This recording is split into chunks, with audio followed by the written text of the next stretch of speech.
কান্দিতে দলীয় নেতৃত্বের সাথে নির্বাচনী কর্মী সভায় বিজেপি প্রার্থী নির্মল সাহা। বৃহস্পতিবার কান্দিতে একটি অনুষ্ঠান বাড়িতে কর্মী বৈঠক করলেন বিজেপি প্রার্থী। Enjoy the beats with DJ Mishti from Kolkata, now at Murshidabad's only discotheque Ignition at Golden Retreat, Baharampur Shilpo Taluke Golden Retreat, luxury 4-star hotel with upcoming club facility. প্রার্থী ঘোষণার পর কান্দিতে দলীয় নেতৃত্বের সাথে বৈঠকে বহরমপুর লোকসভা কেন্দ্রের বিজেপি প্রার্থী ডক্টর নির্মল সাহা। ভোটের দিন ঘোষণা না হলেও আগেই বিজেপি তাদের প্রার্থী ঘোষণা করেছে। বহরমপুরে দলীয় নেতৃত্বদের নিয়ে আগেই বৈঠক সেরেছেন বিজেপি প্রার্থী। বৃহস্পতিবার কান্দিতে একটি বেসরকারি অনুষ্ঠান বাড়িতে কর্মী বৈঠক করেন বিজেপি প্রার্থী।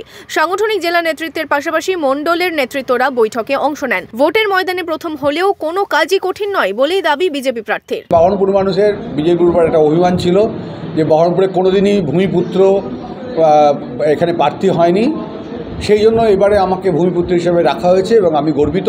নরেন্দ্র মোদী আমার উপরে ভরসা রেখেছেন, আমাকে এই যুদ্ধের সেনাপতি বা নির্বাচন করেছেন। আমি সেনাপতি এবং আমি এই যোদ্ধাদের নিয়ে এই লড়াইয়ে নামবো এবং আমি আশা করি এই লড়াই আমরা জেতার জন্য নামবো। আমি আমার জীবনে কোনো কাজকেই কঠিন মনে করি না।